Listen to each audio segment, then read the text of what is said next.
Hey everybody, this is Kevin over at BibleWellness.com or JKevinJohnson.com here with my man Gus. Woo.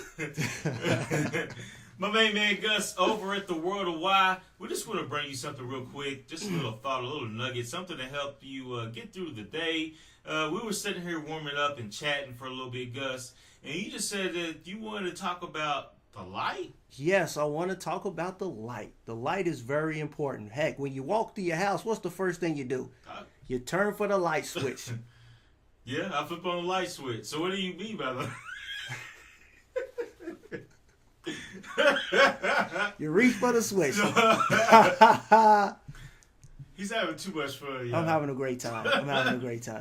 So what do you mean by the light? We being Christians and called out, one of the commands was given that we should be what? The light. The light, salt and light. Yes. And where do you want to take that for the moment? I want to take it as us as believers is that we need to continue to do the things that God is asking us to do. Continue to live the life that we should be living, as far as our speech, how we dress, how we think, because people are watching us. Yeah. It's a dark world out there. People have eyes. People have physical lights that they have in their homes, but they are still in darkness. And we are the only light that they may be in their life. So we need to continue to be lights. Just like those tail lights. Have you ever drove and it was cloudy or foggy outside and you can't see, but the first thing you do is look at those tail lights? We are those tail lights. So therefore you can follow us so we can follow you to Him, which is Jesus.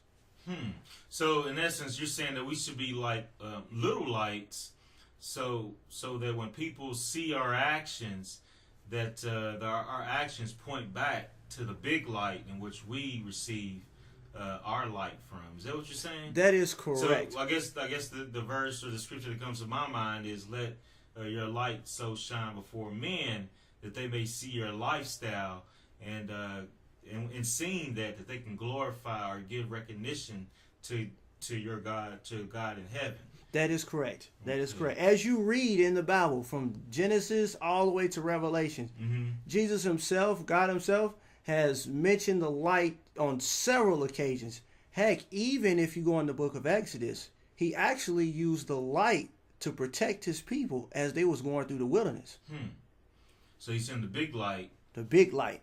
Helped all the little lights. Helped all the little lights. So, I mean, it's real simple in that you're saying that we have a duty, a responsibility. If we consider ourselves to be Christians or Christ-like, that we need to make sure that we do our best in relationship with Christ, that we live a lifestyle that is complementary, that will do our Father in heaven proud. Now, it doesn't mean that we won't make mistakes, so we're asking that you give us grace. Yes. And mercy, just like our Father in heaven gives us grace and mercy to make mistakes. Correct. Just like you give your son and your daughter grace and room to grow and improve in their relationship. But we're saying that we should see over time, or we should see in you the effort to live a life that is upstanding, decent, wholesome, that deserves some respect and deserves some amount of honor and reverence.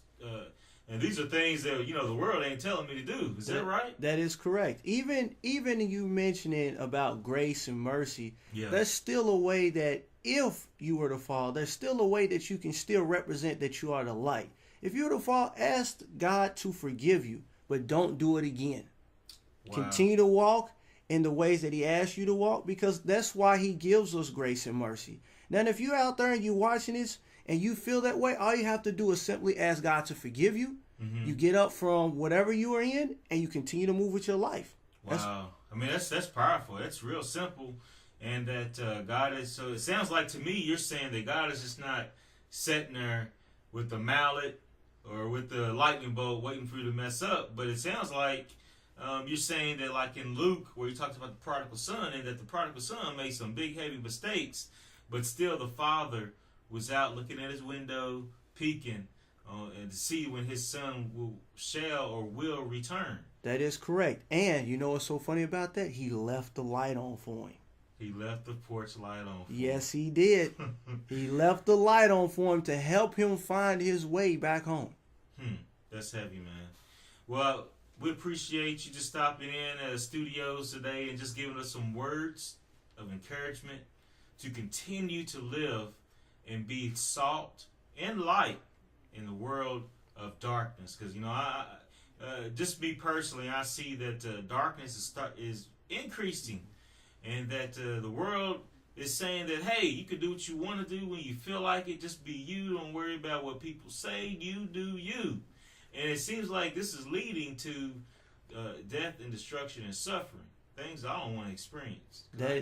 Like Sweet Brown said, ain't nobody got time for that, right? Ain't nobody got time for that. So this is Kevin and Gus over at The World of Why. And Gus just wanted to real simply just break down how simple things can be. Yes. And just that if you consider yourself a Christian, part of the called out, part of the fellowship, that you are a little light. And like when you get in the car and your windows is foggy, and how sometimes you get that little space at the bottom. Look at the bottom. Driving like that. Driving like, don't tell me you don't be doing it. I'll be driving like that. It's right there. It's right there in the middle, too. It's never on your side. It's never on your side. It's always in the middle. It's always uncomfortable. But as you follow that light, the person in front of you will lead you to a destination. Yes. Until you can carry forth and take care of yourself and drive yourself. That is correct. Okay. Well, hey, everybody. This is Kevin and Gus over at The World of Why. You'll find us over at BibleWellness.com and also jkevinjohnson.com. So, with that, just leave your comments, your criticism. Say hello, what's up? Hey, don't like what you guys are doing, shut up. Or I love what you guys are doing, keep it going. So, with that, we would love to hear from you and look forward to talking to you soon. All right, bye-bye. See y'all later.